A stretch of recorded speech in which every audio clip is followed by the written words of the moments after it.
There is a specific way of moving through the world that looks, from the outside, like pessimism. The person who qualifies every good thing with a quiet but persistent sense that it will not last. Who receives genuinely good news with something that is not quite relief. Something more guarded than relief, more watchful, as though the good news itself requires monitoring rather than simply receiving. Who has learned so thoroughly and so early that the learning has become indistinguishable from personality, to hold every positive development at a slight but significant distance. Not because they do not want good things, but because the nervous system that learned to expect disappointment learned that lesson in circumstances that genuinely warranted it, and has been faithfully executing that learning ever since. Gabor Maté was precise about this. The person who always expects disappointment is not a pessimist in any philosophically chosen sense. They are a person whose nervous system was shaped through specific developmental experience to treat disappointment as the reliable baseline and good things as temporary exceptions that require careful management rather than genuine receipt. That shaping was not random. It was the entirely predictable product of a specific relational history. The child whose genuine hopes were consistently not met. The child whose trust was extended and consistently met with the specific quality of letdown that teaches the nervous system, with the thoroughness of repeated direct experience, that hope itself is the thing that produces the most painful outcome, not the hoped-for thing failing to arrive. The hoping itself, the specific vulnerability of genuine positive expectation as the thing to be most carefully protected against. This is what the constant expectation of disappointment is actually protecting against, not disappointment in the abstract, the specific, remembered, pre-verbally encoded pain of having hoped genuinely and been let down, in circumstances where the letdown was not simply inconvenient, but genuinely costly to the developing sense of what the world was and what it reliably offered. Today I want to give you the complete account of where this pattern comes from, what it is actually protecting, why it persists so reliably into adult life, and what genuine healing from it actually requires. The developmental origin is specific. It begins in the earliest relational environment, in the specific quality of what was consistently available and what was consistently absent in the caregiving relationship. The child whose needs were met inconsistently, sometimes warmly, reliably with genuine attunement, and sometimes not, in a pattern the child could not predict, develops a specific and entirely logical nervous system response to positive expectation. Unpredictability is more psychologically costly than consistent deprivation. The child who is never given hope does not develop the hope-disappointment cycle.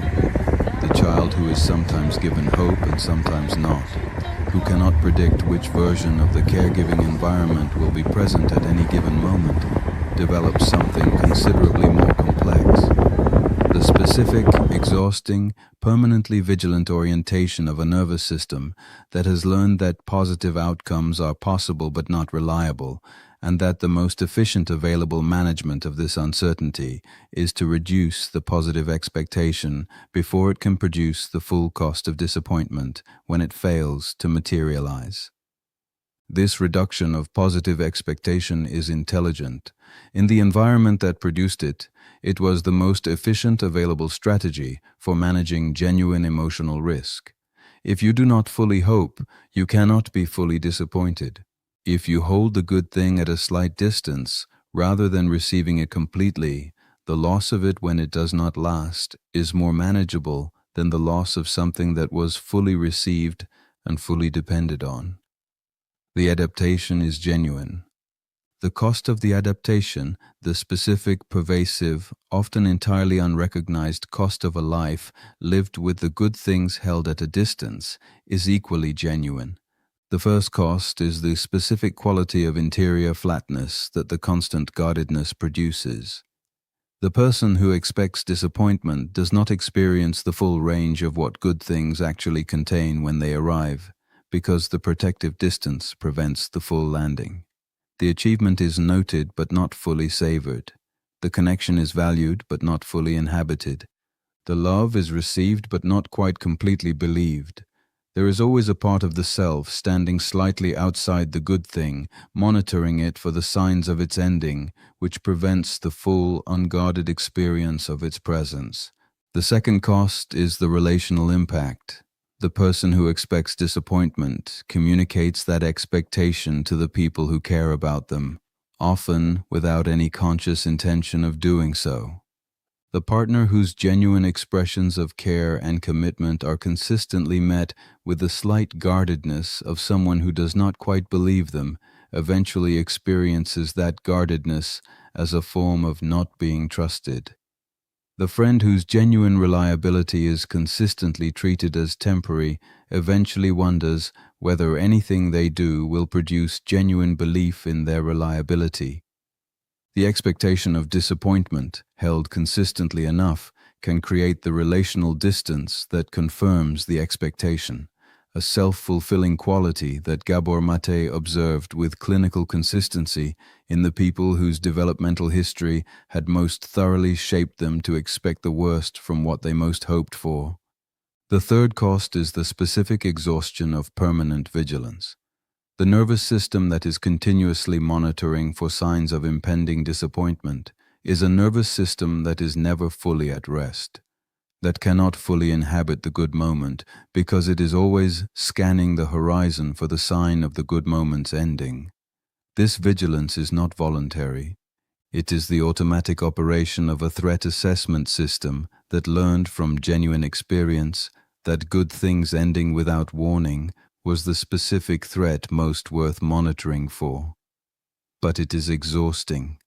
The continuous, largely unconscious expenditure of interior resource on the monitoring of positive experience for signs of its imminent reversal is one of the most consistently unrecognized sources of the chronic exhaustion that people who expect disappointment so reliably carry. Now I want to give you the 7 specific things that genuine healing from this pattern actually requires. The first is honest recognition of the pattern's developmental origin, not the narrative about specific disappointing events. The deeper recognition that the expectation of disappointment was formed in specific circumstances that genuinely warranted protective distance, that it was intelligent, that it served a genuine purpose, that the nervous system that developed it was doing exactly what nervous systems are designed to do. This recognition matters because it changes the relationship with the pattern from one organized around self-judgment to one organized around genuine, compassionate curiosity.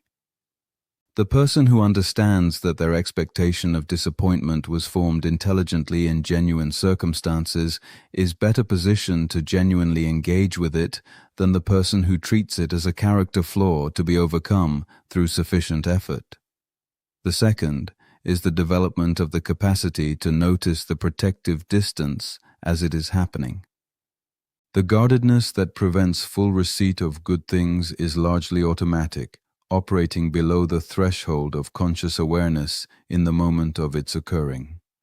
Developing the capacity to notice, in real time, the specific quality of held backness that arrives when something genuinely good is present, the slight pulling back, the quiet qualification, the specific monitoring orientation that replaces full presence, is the beginning of genuine choice in this territory, not the immediate capacity to do differently. The awareness that the protection is operating, which is the necessary precondition for anything else. The third is the patient, daily practice of allowing good things to land slightly more completely than the protection permits, not dramatically, not through the forced abandonment of the protective distance in a single act of decided vulnerability, through the specific, daily, genuinely modest practice of allowing the good thing that is present, the genuine connection, the reliable person, the actual evidence of care, to be slightly more fully received than the nervous system's default would permit. The breath taken before the qualification, the moment of genuine presence with the good thing before the monitoring begins. The specific, small, entirely achievable practice of letting what is actually good be slightly more actually felt. The fourth is honest acknowledgement of the grief that underlies the pattern. The expectation of disappointment is not only a protective strategy, it is also the faithful preservation of an unfinished grief, the grief for the genuine hope that was extended in the original circumstances and that was met with disappointment. That grief was never finished. The child who learned to stop hoping did not complete the grief for the hope that produced pain. The grief went underground with the hope, and genuine healing from the pattern requires genuine acknowledgement of that grief, the specific, honest, genuinely felt acknowledgement of what it cost to learn that hoping was the thing most worth protecting against. The fifth is the accumulated experience of genuine reliability in at least one relational context. The nervous system that learned to expect disappointment from genuine relational experience updates most genuinely through genuine relational experience. The specific, repeated, accumulated experience of a person who does what they say, who remains genuinely present when they said they would be present, who is reliably what they appear to be across the circumstances that test reliability. This experience is not immediately received as updating the foundational expectation. The protective distance applies to it as to everything else. But over genuine time, with genuine consistency, the accumulated evidence of genuine reliability begins to reach the nervous system's threat assessment in a way that intellectual understanding alone cannot reach it. The sixth is the development of genuine tolerance for the vulnerability of positive expectation. The expectation of disappointment protects against the specific vulnerability of hoping, and healing from it requires the gradual, patient, genuinely courageous development of the capacity to tolerate that vulnerability, to allow genuine positive expectation to be present with the full knowledge of what positive expectation risks, without immediately reaching for the protective reduction that prevents both the full experience of the hope and the full landing of the good thing if it arrives. This is not the naive abandonment of realistic assessment. It is the specific courage of a self that has understood the cost of the protection and is willing, gradually and imperfectly, to risk slightly more genuine hope than the protective distance has permitted. The seventh thing, the most important, the one that Gabor Maté returned to as the most fundamental shift available in this territory, the genuine, daily, consistently practiced willingness to receive the evidence that is actually present, not the evidence the pattern predicts, the evidence that is actually there, the person who actually showed up, the good thing that actually lasted, the connection that actually held, the care that was actually genuine. The pattern of expecting disappointment has a specific and significant cognitive consequence. It makes the confirming evidence for disappointment more visible than the disconfirming evidence for reliability. The one time the person was late registers more clearly than the 100 times they were present. The one moment of disconnection registers more vividly than the sustained quality of genuine connection. The daily practice of genuinely receiving the evidence that is actually present, the reliable person's reliability, the lasting good thing's duration, the genuine care's genuineness, is the specific, daily, entirely available practice through which the nervous system gradually, over real time, begins to update its foundational assessment of what the world actually contains. Not through the decision to be more positive, through the genuine, daily, honestly practiced receipt of what is actually there. That practice does not eliminate the expectation of disappointment overnight. It does not eliminate it at all in any single dramatic moment. It does what genuine nervous system change always requires. It accumulates. Daily, modestly, in the ordinary moments of genuine receipt of the good things that are actually present, until the accumulation is sufficient to genuinely shift what the nervous system treats as its baseline expectation and the privilege of a lifetime, the one Gabor Maté pointed toward with everything he had.